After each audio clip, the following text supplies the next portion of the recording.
गीत और संगीत की एक खास महफिल सज चुकी है और मैं आपके बीच हूँ सुपर कैसेट इंडस्ट्रीज लिमिटेड की ओर से। मैं हूँ आपका दोस्त सिराज खान। तो भाई इस प्रोग्राम की शुरुआत से पहले मेरे बगल में इतनी खूबसूरत हसीना है, मैं जरा उनसे पूछ लूँ आपकी शादी हो चुकी है? नहीं तो भगवान कसम मेरा भी नहीं हुआ है। चलो चांस लग जाएगा तो भगवान की मर्जी। चलिए हंसने हंसाने की बातें तो मैं करता रहूंगा क्योंकि हंसाने का मेरे बहुत बड़ा बीमारी है। और अब मैं जिस कलाकार से आपकी मुलाकात कराने जा रहा हूं उनके बारे में बता दूं कि बिहार यूपी नहीं बल्कि पूरे हिंदुस्तान में अपने आवाज अंदाज और बिरहा स्टाइल को लेकर काफी लोकप्रियता हासिल कर चुके हैं और आज आपके बीच लेकर आ रहे हैं भारतीय लोकगीत बिरहा अंदाज परदेसी बलमुआ। तो भाई उस कलाकार के बारे में बस मैं इतना ही कहना चाहूंगा कि ए वादे शबा कुछ तू ही बता, मेहमान जो आने वाले हैं। ए वादे शबा कुछ तू ही बता, मेहमान जो आने वाले हैं। कलियां न बिछाना राहों में क्योंकि हम सभी पलके बिछाने वाले हैं। जोरदार ताली के साथ स्वागत कीजिए, हम सबके बीच तशरीफ फरमा रहे हैं ओम प्रकाश यादव जी। जोरदार तालियां आपकी ओर से। इस खास महफिल में चार चांद लगाने के लिए ओम प्रकाश जी साथ में डॉली जी और सोनम जी स्टेज पे यहाँ मेगा जी तशरीफ पहले से हैं। इस खास अंदाज को आप तक पहुंचा रहे हैं 30-20 सीडी के माध्यम से। देखते हैं मस्ती भरा ये अंदाज।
कांड तो आप लोगों ने बहुत ही सुना होगा, वाह। लेकिन ये कांड नहीं है।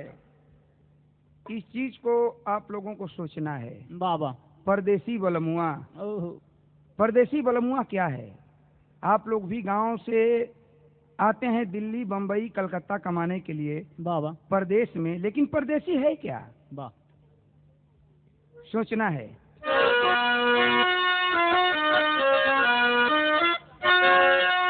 सावन बरसता सलिन शौक से, खिली बाटिका प्यार का ले तराना।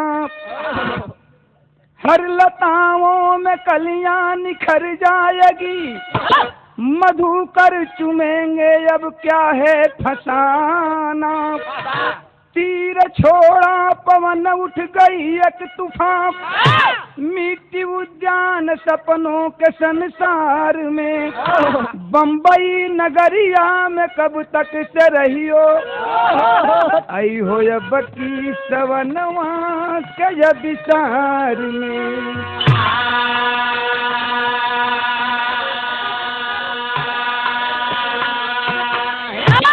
हमरे भोजपुरिया भाई ई जानत हुआ लोग 3 गो महीना बड़ा खतरनाक महीना होता है। कौन कौन भैया? सावन के सोनम है आवा इया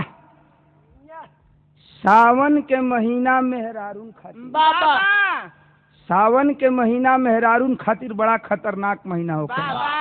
हम कहिला सावन के महीना होखे, पुरवैया हवा होखे, रिमझिम पानी परत होखे, दुल्हन सेज पर होखे, आ पति परदेसी होखे। ओ समय मेहरारून के छाती पर जनाई की सांप लूटा था। तो सोचा एक परदेसी की कहानी है क्या? एगो मर्द के गवना भइल, एगो मर्द के गवना भइल और गवना करा के 4 दिन खाली मेहरारू के संगे बितौ, 4 दिन खाली मेहरारू के संगे बितौलन। 5वां दिन वो चल गलन बम्बई कमाए। जब बम्बई कमाए वो चला गया मर्द,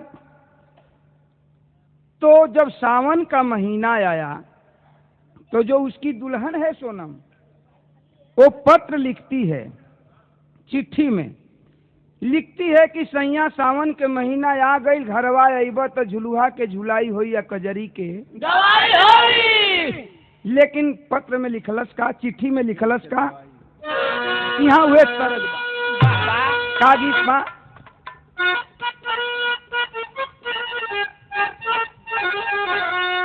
उहे गीत कलाइन बा कि यार पनवा खिया के सैया अब मारा मात जनावा बही लइका बानी, पनवा खिया के सैया मारा मात जनावा बही लइका बानी, छुआला पे हो जाई बुखाराब बही लइका बानी।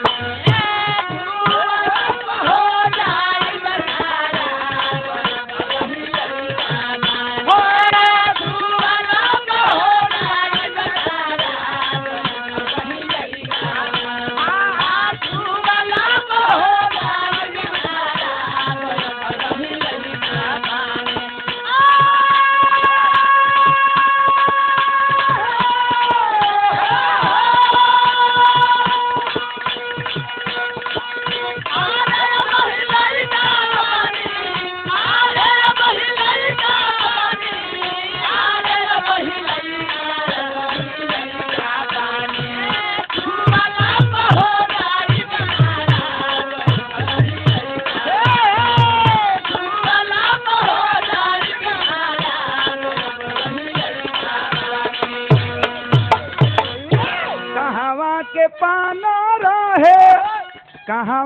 पाना रहे, कहाँ के जरा दावाया बही लइका बानी, कहवा के पाना रहे, कहाँ के जरा दावाया बही लइका बानी, कहवा के पाना रहे, कहाँ के जरा दावाया बही लइका बानी, कहवा के पाना रहे हाय, कहाँ के जरा दावाया बही लइका बानी, जरा दपनवा करेला खराब बही लइका बानी, जरा दपनवा करेला खराब बही लइका बानी, जरा दपनवा करेला खराब बही लइका बानी। ई धुन बा, मगर वो औरत पत्र में लिखती है, गौर करेंगे कहानी पर। वो औरत पत्र में लिखती है, का लिख लेवे कि गई अरे गईला परदेसवा सैया अब भेजना सनेसावा हो निरमोहिया बालम, चलना जवानिया पे जोर हो निरमोहिया बालम, चलना जवानिया पर जोर हो निरमोहिया बालम, चलना जवानिया पर जोर हो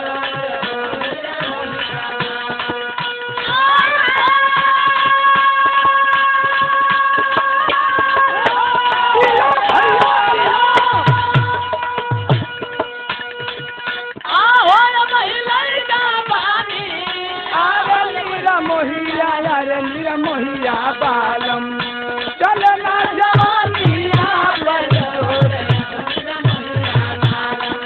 चलना जवानिया पर जोर।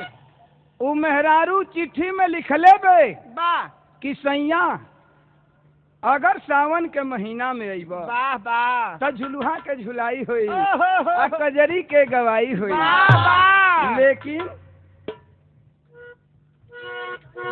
ई पवन कुमार रउआ सब जानत बने, बहुत बहुत शुक्रिया पवन कुमार जी के, बहुत बहुत शुक्रिया बा। ई बहुत रुपया के इनाम दिहलन, इनाम तो अनमोल होखेला। वाह वाह खैर ये बात के छोड़ल जाओ, हई बात सुनी। उ मेहरारू लिखलस कि ओए, अगर सावन का महीना में अइबा तो झुलुहा का झुलाई होई या कजरी का गवाई होई। देखा उ बम्बई वाला मरद परदेसी वाह चिट्ठी के जवाब लिखले बा, आ चिट्ठी के जवाब लिख के कहलस का एक लाइन तर्ज बा जवन की रेडियो रिकॉर्ड से हमरा आवाज में रउआ सब सुनत होगा। का तर्ज बा भाई?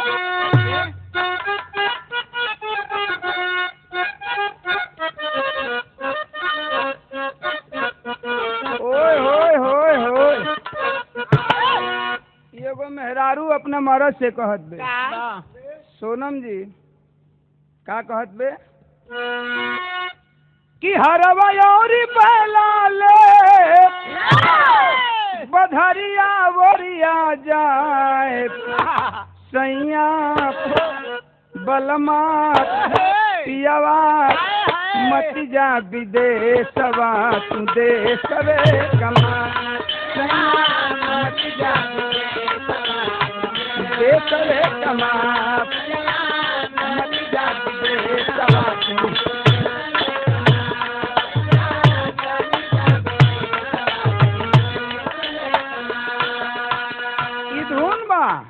हई गाना के बात सुनल, धुन से सुघर गाना के बात लिखल कवि जी लिखलन ह। उ मरद चिट्ठी में लिखत बा कि तू सावन के महीना में बोलावत तड़ू, हम आई कहिया आई? सावन महीना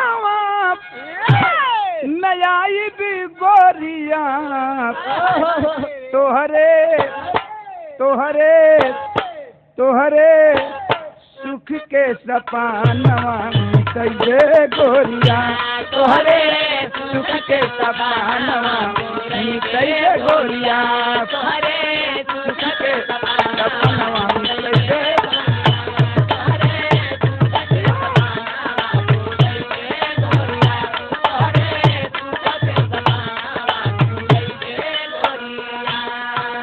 सावन का महीना में जरूर आई। इतना भाई आप लोग बैठल हुआ कहानी पर ख्याल करिए। पति परदेसी लिख रहा है पत्र में कि मैं सावन के महीना में जरूर आऊंगा, लेकिन किस दिन आऊंगा?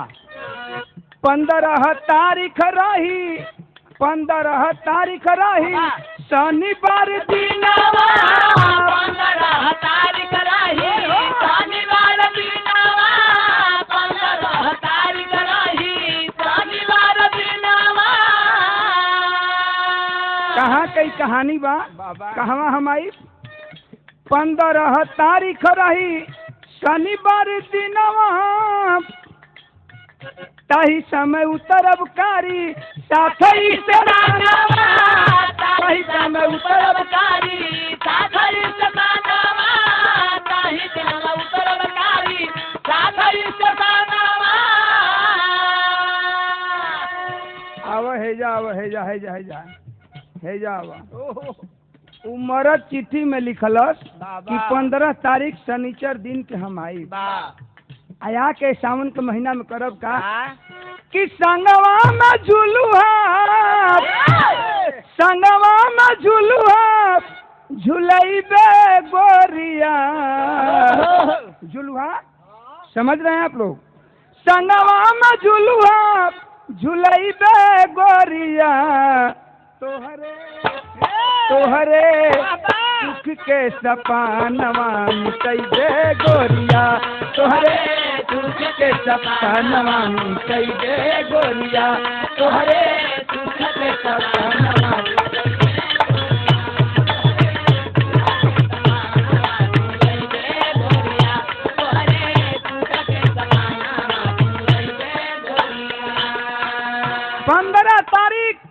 कहानी पर गौर हो, सभी लोग परदेसी हैं। 15 तारीख शनिचर दिन को अगर जो बिहारी भाई होंगे मुगल सराय से आगे बढ़ते होंगे बक्सर स्टेशन, बक्सर से आरा, और आरा से एक स्टेशन पहले कारी साहब स्टेशन पड़ता है। वो परदेसी कहता है कि मैं कारी साथ स्टेशन पर उतरूंगा और कारी साथ स्टेशन पर तुम 15 तारीख शनिचर दिन को याद रखना। अपनी दुल्हन को पत्र लिख रहा है। आज जो पत्र लिखा है वो अपनी दुल्हन को, तो हेतना परदेसी भाई बड़ा केहू मेहरारू लेके जे ना आयल होई एजा, तो जहिया मेहरारून के अगर परदेसी चिट्ठी लिख दिहन कि फलाना तारीख के हम जात बनी ओई जा आवत आनी घरे, तो उ मेहरारू एड़ी उठा के चहुए पर चली, चहुए पर चली कि आज हमार मरद आवत है। हाँ सही बात बा ना। अब उ मेहरारू शनिचर दिन 15 तारीख के कैलस का बाबू कहल गई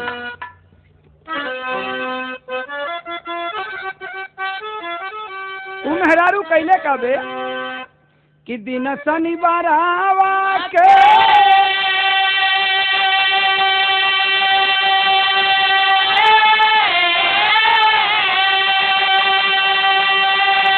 अरे कोई का सिंगारावा से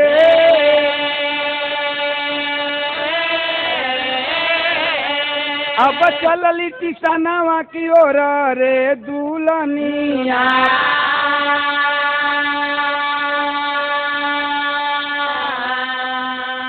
यहीं से कहानी मोड़ लेती है क्या कि दिन सारा बीती गईले, गौर करेंगे आप लोग कि दिन सारा बीती गईले नहीं परदेसी आइले।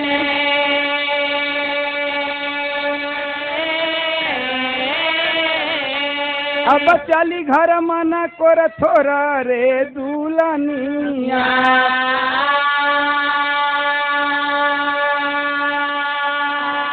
एक बम्बई से ट्रेन खुलती है कुर्ला पटना एक्सप्रेस, कुर्ला पटना एक्सप्रेस एक बम्बई से ट्रेन खुलती है।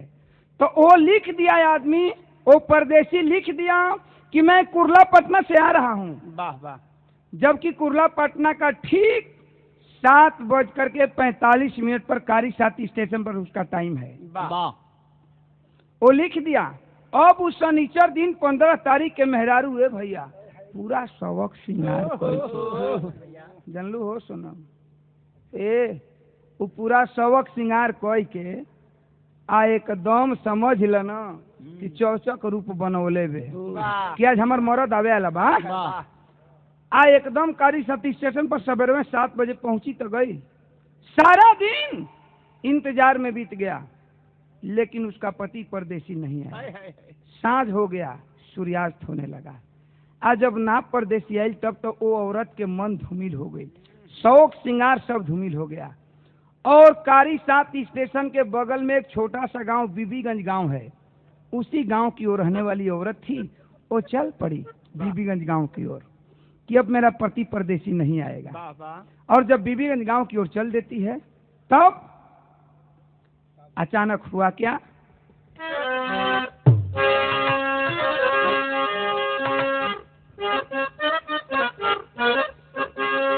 हुआ क्या कि वो ही रही में सेठ जी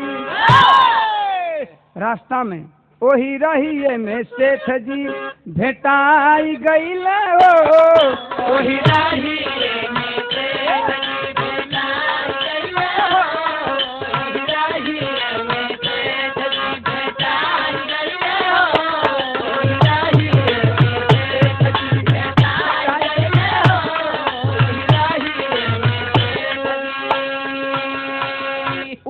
जी वही गांव बीबीगंज गांव का रहे वाला। आप लोग गौर करब, वही बीबीगंज गांव का सेठ जी रहे वाला रहलन। कैलन का चेहरा पे जियारा, चेहरा पे जियारा लुभाए गईल रे वही रही में सेठ जी भेटाई गईल वही रही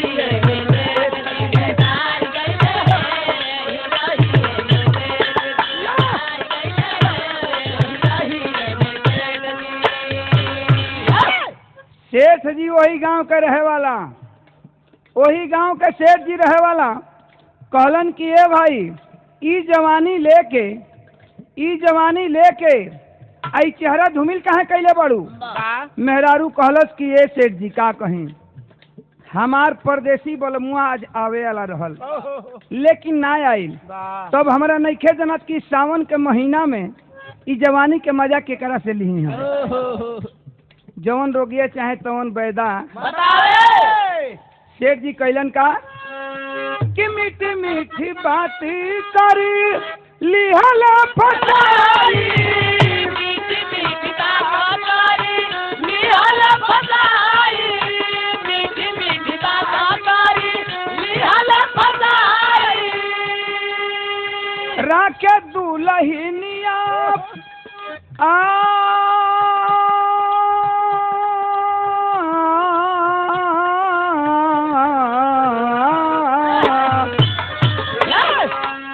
राके दुलहिनिया को घर वाली आई, राके दुलहिनिया के घर वाली आई, राके दुलहिनिया के घर वाली आई। अरे बीते 3 साल पिया आय गईले रे ओही रहिया में सेठ जी। बात तनी समझ लिया, कहानी फिर यहीं से मोड़ ले रही है। ओ रास्ते में बीच में सेठ जी मिलन, कहलन मेहरारू से कि इतना सबक सिंगार कई के आई चेहरा धूमिल का है बा। कहलत कि का कहिए सेठ जी, आज हमार परदेसी बलमुआ आवे के कले रहा लेकिन आइल है ना, तो हमरा नइखे जनात कि जवानी के मजा केकरा से लिही। सेठ जी कहलन कि सुनो, तहार जब परदेसी बलमुआ ना आइल तो इस सावन के महीना में जवानी के मजा हमरा से ले ला। सोचा लो, कहलन सेठ जी की जवानी के मजा हमसे ले ला सावन के महीना में। हम वादा करत बानी कि जब तहार परदेसी बलमुआ आ जाई तो हम तोरा के छोड़ देब, तू चल जाइह। अब जौन रोगिया चाहे तौन बैदा बतावे, जौन मेहरारू चाहत रहल तौने सेठ जी कह दियालन। अब सेठ जी के संग वो मेहरारू चल दिहलस। 3 साल बीत गई। 78 की ये कहानी है। 78, 79, 80 आ गया। 80 में जब सावन का महीना आया तो परदेसी बम्बई वाला जो उसका परदेसी बलमू था, उसको याद आया कि मेरी बीवी मेरे घर पर है। 3 साल के बाद 78 की कहानी है। 78, 79, 80। 80 में उसको याद आया कि मेरी पत्नी मेरे घर पर है और वो मेरी याद करती है। तब वो क्या किया, वो बम्बई जो उसका मर्द रहता था, उसका पति जो रहता था, अब वो तुरंत सीख लिया। सीख समझ रहे हैं? CL समझ रहे हैं? छुट्टी जवना में 15 दिन के मिलेला कि 17 दिन के मिलेला, जवन भी होखे। ऊ तुरंत CL लिहलस, आया गोइल कारी साथी स्टेशन पर। आ जब कारी साथी स्टेशन पर आयल, बीबीगंज गांव में गइल तो देखलस कि ये भाई घर में ताला लागल बा। ओकर मेहरारू तो सेठवा के संगे रहत रहे। अगर 3 साल बीतला में 3 साल के दरमियान उस सेठ के शरीर से उस औरत को 2 बच्चा हो गया। 2 बच्चा हो गया था। अब जब वो किया क्या, परदेसी करता है क्या कि पता लगाए सेठ के घर में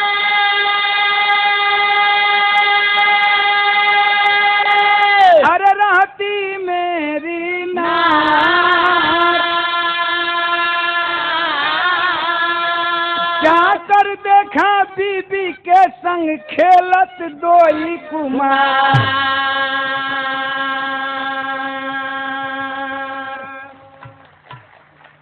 पता लगाते लगाते सेठ के घर पहुंच गया, और जब सेठ के घर पहुंचा तो देख रहा है कि मेरी औरत के साथ 2 बच्चे हैं। 2 बच्चे हैं। दूसरा का गया है, जाकर कहता है कि डांट कर बोला कि ये तुमको यहाँ लड़के खिलाने की ड्यूटी मिली है, औरत बहुत मार्मिक जवाब देती है, कहती है कि सुनो। औरत जवाब दे रही है, छायावाद में यहाँ से कहानी मिलेगी लेकिन भाव स्पष्ट होता जाएगा। क्या कहती है? फिल्म का नाम धूल और फूल। एक लाइन तर्ज है। सोनम जी, क्या तर्ज है?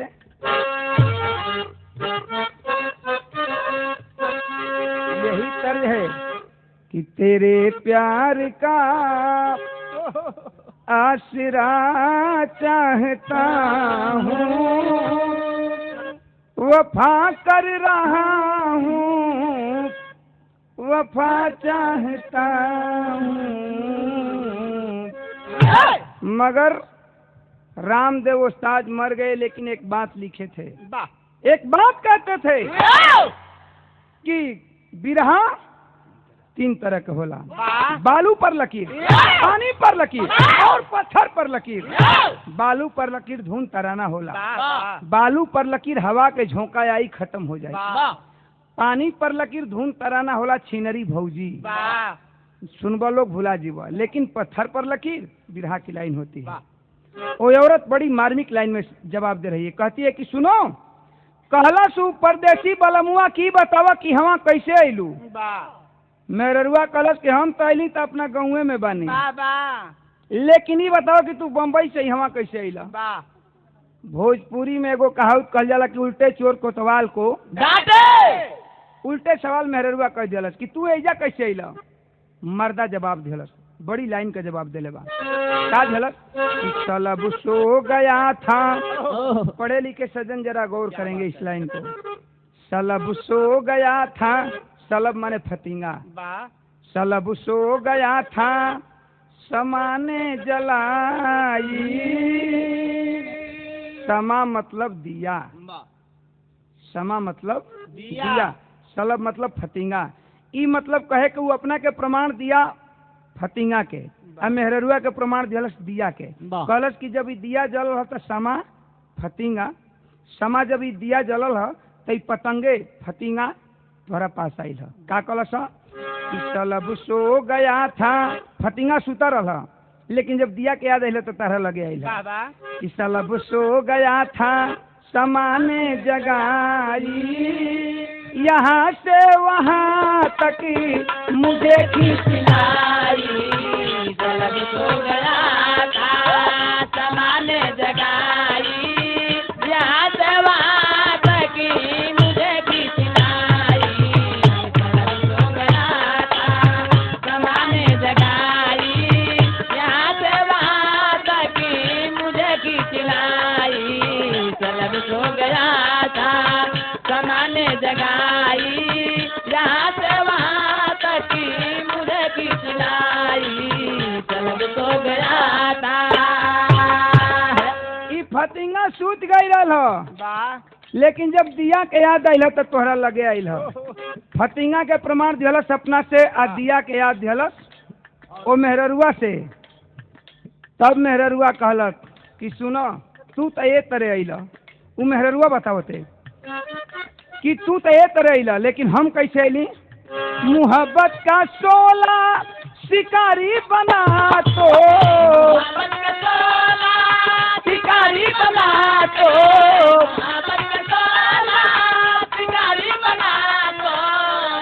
अरे दिवस हो बलमू से यहाँ मैं हूँ आई। कहलस कि जब प्यार में हमनी के हम चिट्ठी दिहली आ तू ना अइला तो हम समझ गए कि हमारा प्यार में आग लग गई। तब हम मजबूर होके सावन के महीना में जवानी के मजा लेवे खातिर अइली, ए सेठ के सहारा लिहली। देखें वो परदेसी क्या है। परदेसिया कहलत कि कौनो हमके इतराज नहीं खे। जलेगी समा तो, जलेगी समा तो पतंगे जलेंगे। अरे दिया जली तो फतिंगा जलता करी। जलेगी समा तो पतंगे जलेंगे, झूमेगी बसंती तो सुमन भी खिलेंगे। कहलस कि जब दिया जली तब फतिंगा जलवे करी। आ जब सावन झूम के आई समझ लू हो, ओए होए होए होए, जब सावन झूम के आई तब फूल खिलबे करी। फूल के प्रमाण दिहलस परदेसिया दोनों लइकवन से। देखे वो परदेसी कैसा है, दूसरे मर्द से 2 बेटा हुआ है, लेकिन वो कह रहा है क्या कि चलो प्यारी घर पर ललन को लियाई, चलो प्यारी घर पर ललन को लियाई, वहाँ से यहाँ तक मुझे खींच लाई, चलो प्यारी घर पर ललन को लियाई, वहाँ से यहाँ तक मुझे खींच लाई।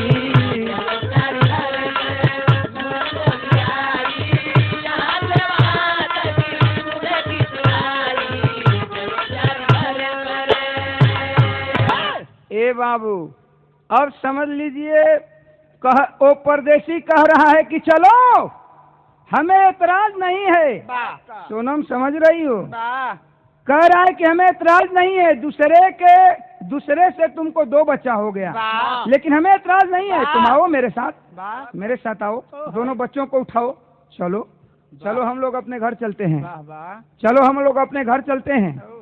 आखिर में बाबू वो औरत उठाई है दोनों बच्चों को और अपने घर चल देती है।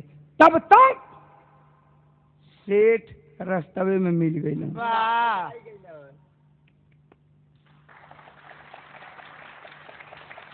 सेठ रास्ते में मिल गया, उधर से सेठ आ रहा था, इधर से ये अपनी दोनों बच्चों को लेकर जा रहा था अपनी बीवी के साथ। सेठ बोला कि डांट करके क्या, हमने तुमसे वादा किया था। क्या वादा किया था कि तुम्हारा जब पति आएगा तो तुम अपने पति के साथ चली जाना, लेकिन हमसे जो पैदा होगा वो लेकर मत जाना, तुहारना। ये मेरा वादा था। ओ सोनम सुनो इधर, हमने तुमसे वादा किया था। अरे भाई हमने तुमसे वादा किया था, हमने तुमसे वादा किया था कि तुम्हारा जब पति आएगा तो तुम चली जाना, लेकिन हमसे जो पैदा होगा उसको लेकर मत जाना भैया, ये मेरा वादा है। औरत बोली कि हाँ ठीक है, ये आपने वादा किया था। सेठ बोला कि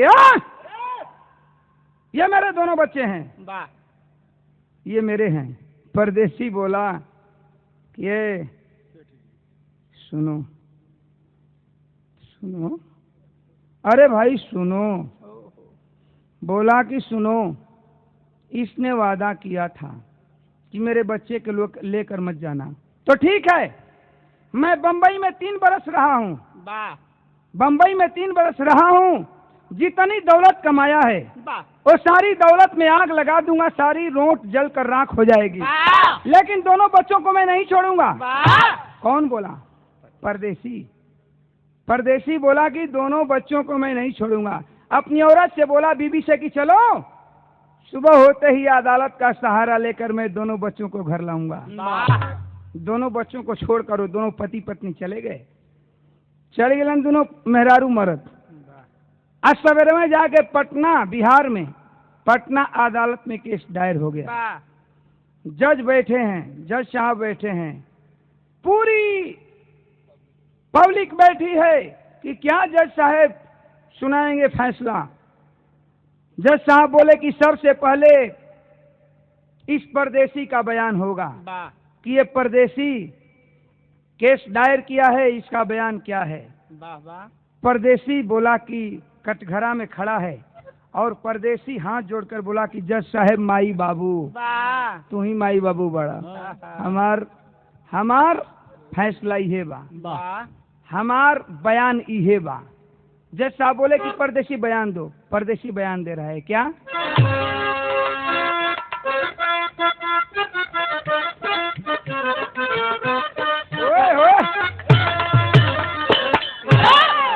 परदेसी बयान दे रहा है तर्ज बाका कि हमको भी साथ लिए जाना पिया जब जाना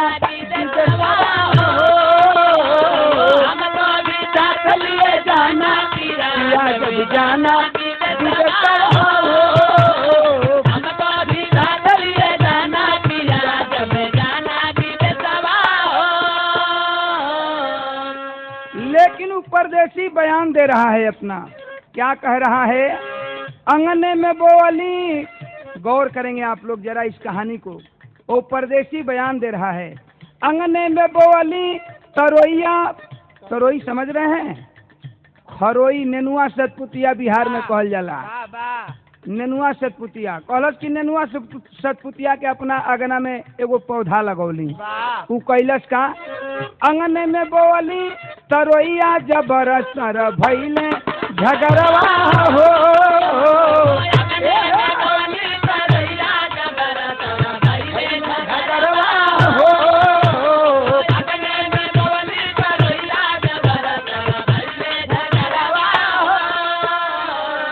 कहानी पर गौर रहे। परदेसी बोला कि अपना अगना में हम सतपुतिया नेनुआ का पेड़ लगौली। नेनुआ सतपुतिया का पौधा का प्रमाण दिहलस मेहरुआ से। कहलस का कि पौधा बढ़ल फरल दूसरे के अंगना,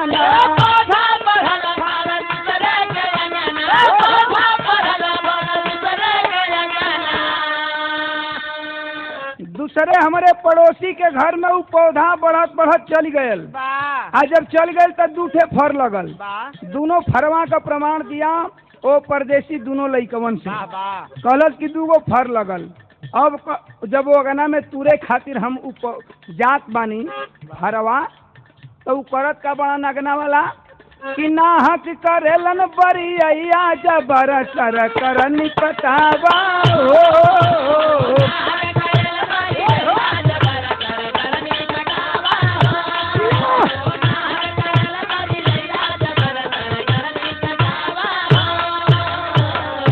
कहलन की सुनो, कहला सुपरदेश की सुना। ऊ जज साहेब जब हम अगना में तूरे खातिर जात बनी दोनों फरवा, तो वो अगना वाला कहत बनन का अगना वाला कहत बनन कि मेरे अंगने में तुम्हारा क्या काम है, मेरे अंगने में तुम्हारा क्या काम है, मेरे अंगने में तुम्हारा क्या काम है, मेरे अंगने में। कहलस परदेसिया के जज साहेब हमहू जवाब दिहली। का जवाब दिहली? तेरे अंगने में हमारा बड़ा काम है, तेरे अंगने में हमारा बड़ा काम है, हमारा बड़ा काम है। कहलन जज साहब की तुहार बयान भयल? परदेसिया कहलस कि हाँ जज साहब निपटावे के चाहे कि वो दोनों फरवा के कर भइल, हमार भइल कि वो पड़ोसी वाला का भइल। कहलन की बस तुम्हारा बयान हो गया, अब उस औरत का बयान लेना है। औरतिया आइल बे कटघरा में खड़ी बे। कहलस किए जज साहब माई बाबू हमारी है बयान बा। कवन बयान बाटे?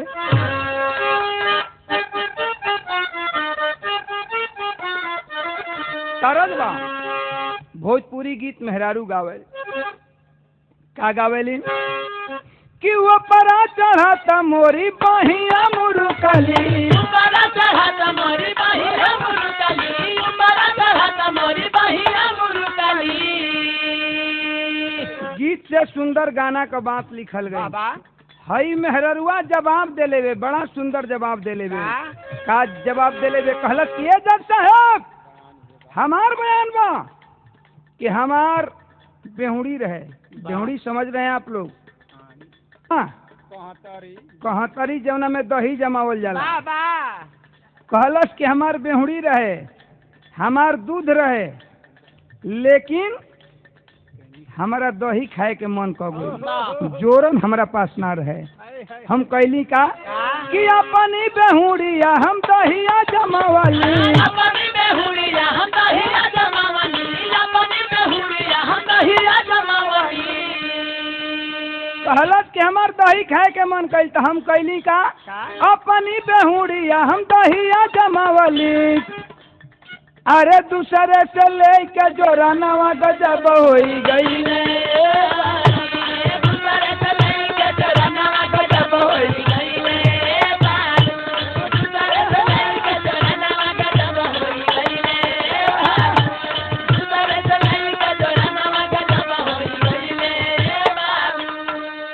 हमारा पास बेहुड़ी बा दूध बा दही खाए का मन कैले बा जोरन ना बा दूसरा से जोरन लेके हम दही जमा ले। आप लोग समझ रहे होंगे है ना, समझते हैं ना।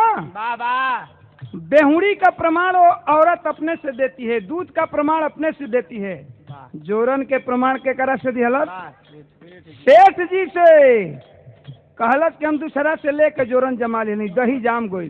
आज जब दही जाम गई तब भइल का कि दहिया का माही हम घिउआ निकलली दहिया का माही हम घिउआ निकलली दहिया का माही हम घिउआ निकलली।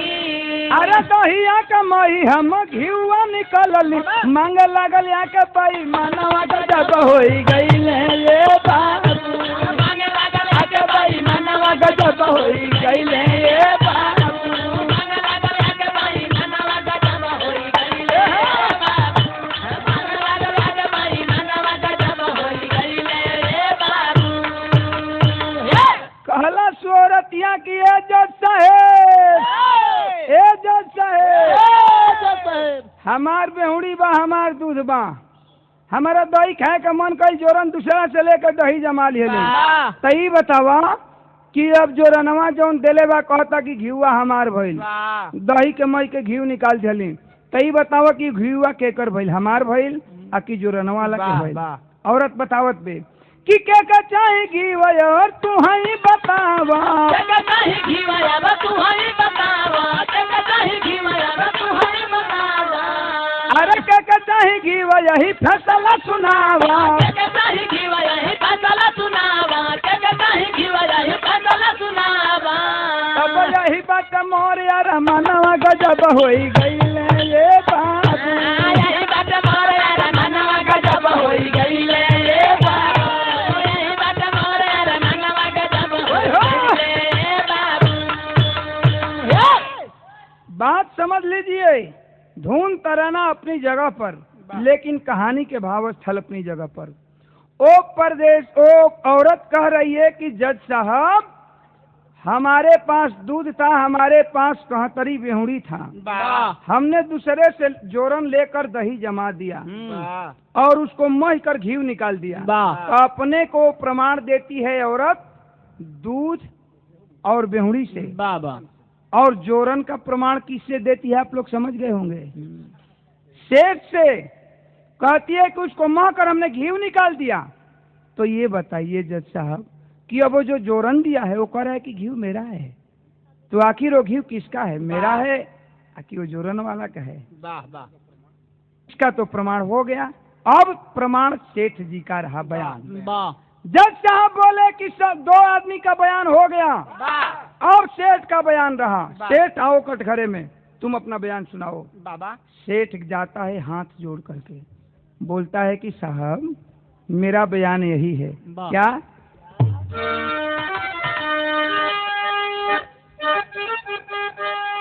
सेठ बोलता है कि अरे गिरल रहिया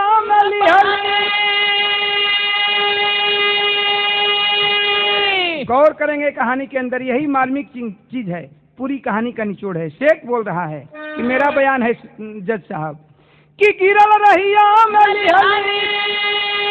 अरे उठाया बटुआ राखी अपने भवानवा लिया बटुआ बटुआ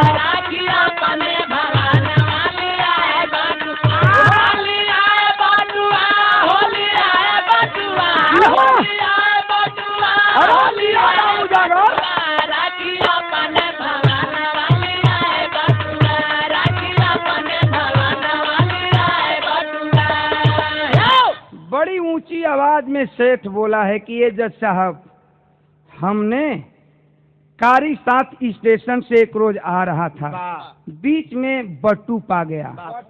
बट्टू समझ रहे हैं आप लोग, जिसको इंग्लिश में मनी बैग कहा जाता है। बोला कि मैंने मनी बैग बट्टू पाया और उस बट्टू को घर लाया। लेकिन मैंने क्या क्या कि बटुआ में रखली हम 2 रुपया,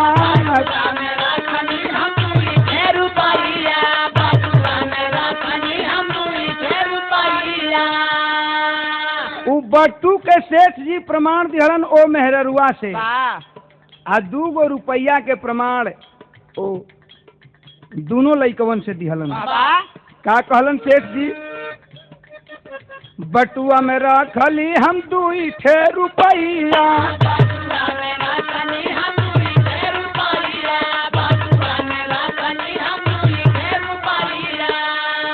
आ तबले मांगे लागल आके बट्टू वाला भैया,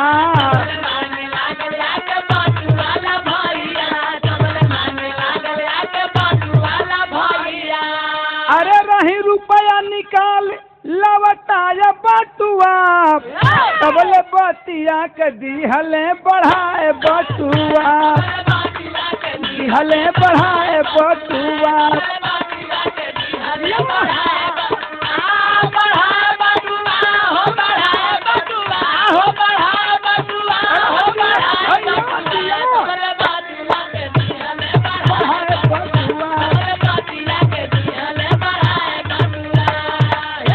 तनी बात समझ लो लोग, एकदम कहानी शीशा जैसन समझ में आ जाई।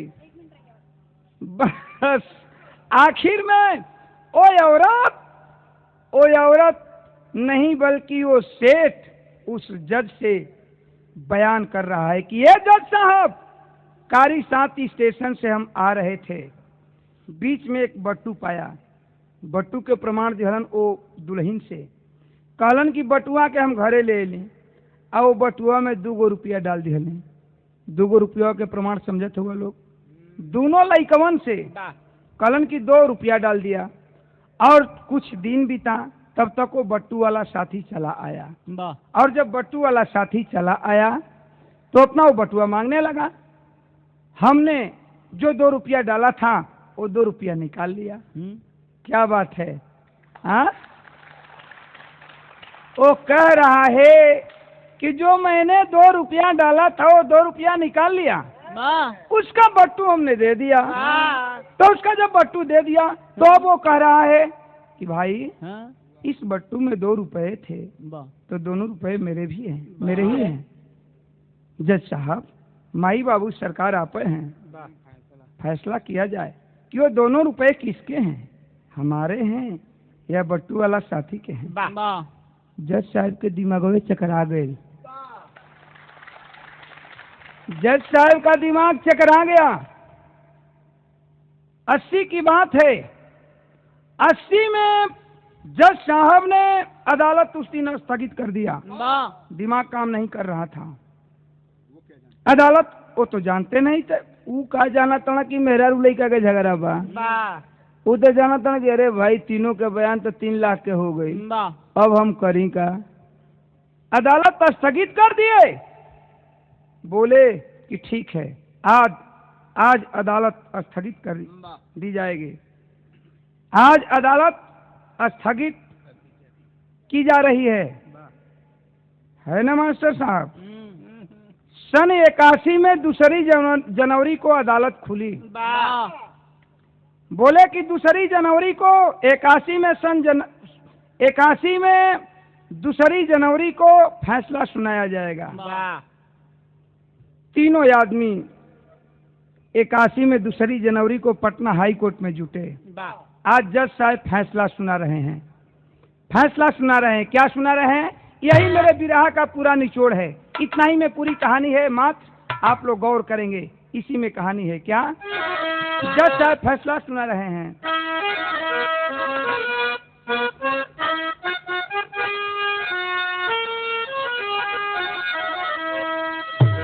कहा गया कि जो रुजुआ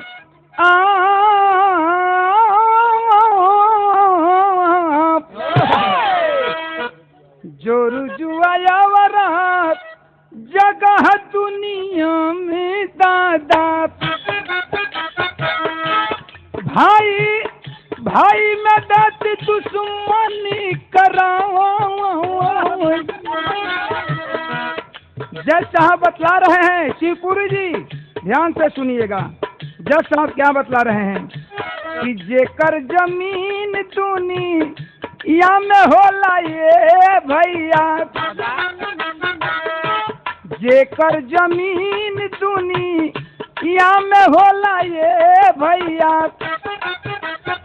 अरे वो करा तो होला अधिकारुओं के भोई, वही फल खाने का सादा है अधिकारी बाबू,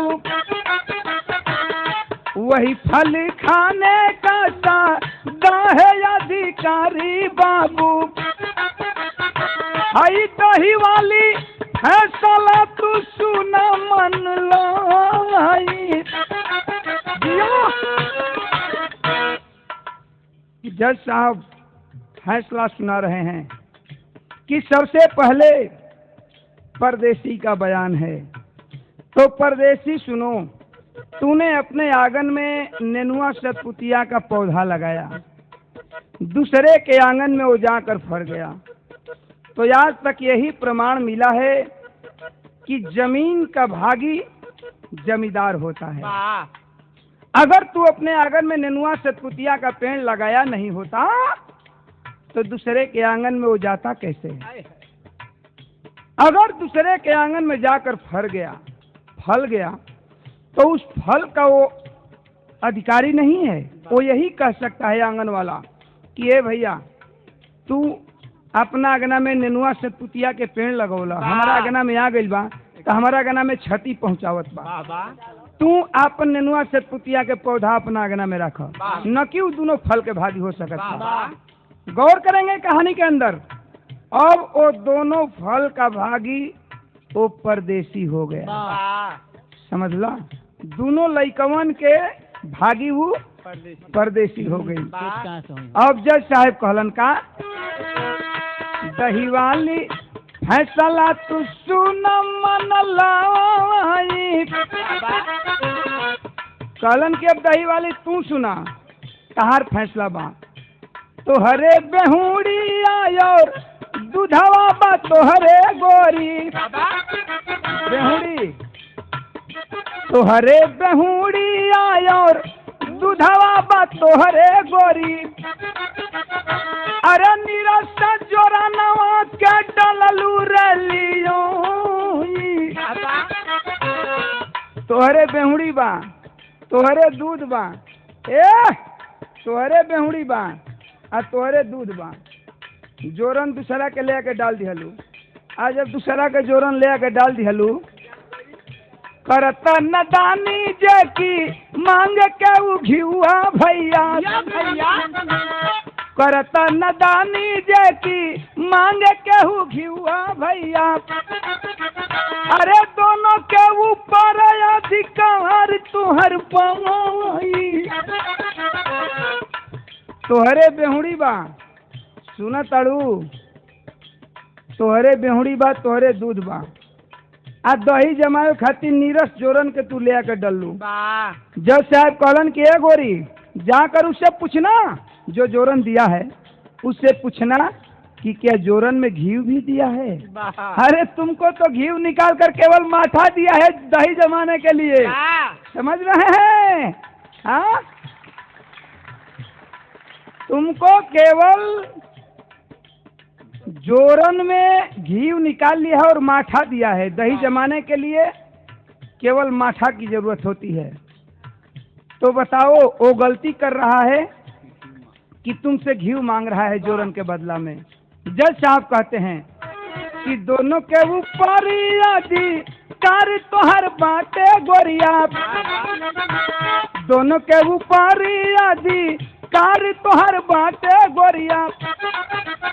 अरे यो बतानी अगवा के सुनाई जौहरी।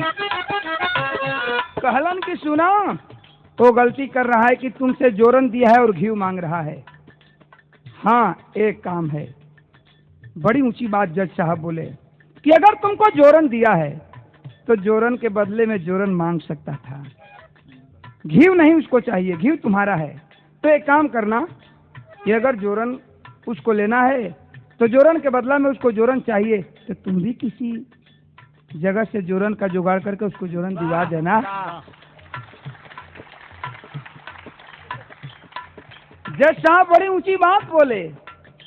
सेठ अब तो घी के प्रमाण दे रहे लइकवन के। कहलन जज साहब की सुनो, अब तो मेहरारू के हिस्सा में वो घी मतलब लइकवा चल गिलन। तो मरद मेहरारू राजी रहबे कैलन, दोनों लइकन के उठौलन चल दिहलन। मरद मेहरारू राजी रहबे कैलन।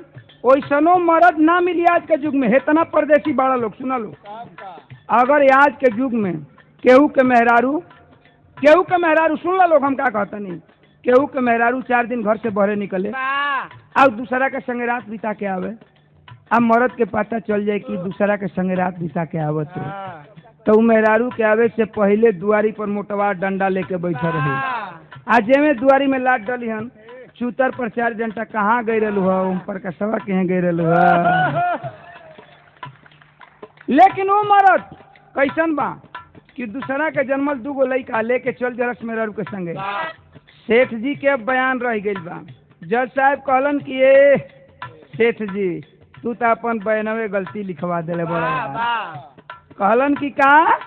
तब जज साहब कहलन का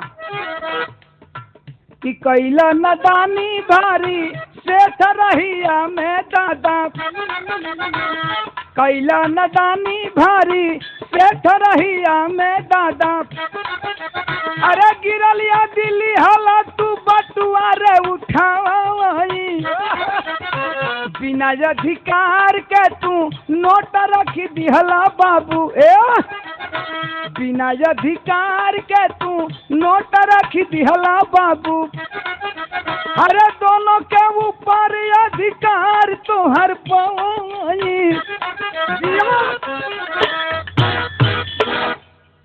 जज साहब कहलन कि ए सेठ जी तू था यार बयानवे गलती लिखवा दिया। ऐसे कि तू कारी साथ स्टेशन से आ रहा था, बीच में बट्टू गिरा था, तूने पा लिया, कोई बात नहीं थी, उसको उठा लिया, कोई बात नहीं थी। लेकिन जब ले करके घर आया तो गांव में जब आया अपनी घर पर, तो कम से कम जो गांव के मुखिया थे, प्रधान थे, जो मानिंद आदमी थे, उनसे तुमको जनाना चाहिए था कि हाँ भाई हम बीच में एक बट्टू पाए हैं। तो तू सोचला ना बुझला, लपे 2 रुपया डाल दिहला, लपे 2 रुपया डाल दिहला, तब तो जेकरे बट्टू तू पैबा लपे 2 रुपया डाल देबा। कहलन कि सुनो तूने गलत किया, तूने प्रधान मुखिया को जनाना चाहिए था कि हाँ भैया हम बीच में बट्टू पाए हैं और किसी का होगा प्रधान जी या मुखिया जी तो उसको बता देना, वो अपना बट्टू वाला साथी लेकर जाएगा। पहली गलती तूने किया कि नहीं बताया किसी से। दूसरी बात, अगर वो बट्टू वाला साथी आ गया और तुमसे बट्टू मांग रहा है, अरे यार तो तुम अगर पहले ही उस 2 रुपये को घर में ही निकाल लिया होता तो बट्टू वाला क्या जानता था कि एक में 2 रुपया रहा कि 4 रुपया रहा कि ना रहा। तो क्या जाने, तब तू ओकरा समझवा, तुम उसके सामने 2 रुपये निकालने लगा, तब तो कहेगा ही कि भाई बट्टू मेरा है, इसमें 2 रुपये मेरे थे। तो उस सेठ जी पर चोरी का इल्जाम लग गया। जज साहब बोले कि सेठ तुम चोरी किया है, तूने क्यों नहीं सबको जनाया? लपे दे जेही का रुपया, जेही का बटुआ पैबा वही में 2 रुपया डाल देगा। हाँ, तब आखिर में भाई वो दोनों लड़के परदेसी के जिम्मे हो गए और वो परदेसी लेकर के दोनों बच्चों को अपनी बीवी को चल पड़ा। सेठ जी पर चोरी का इल्जाम लगल। तब अरे चल भाई परदेसी भवनवा साथे दुलही, गोतिया में ले सुगनवा के साथे दुलही, गोतिया में ले सुगनवा के साथे दुलही, गोतिया में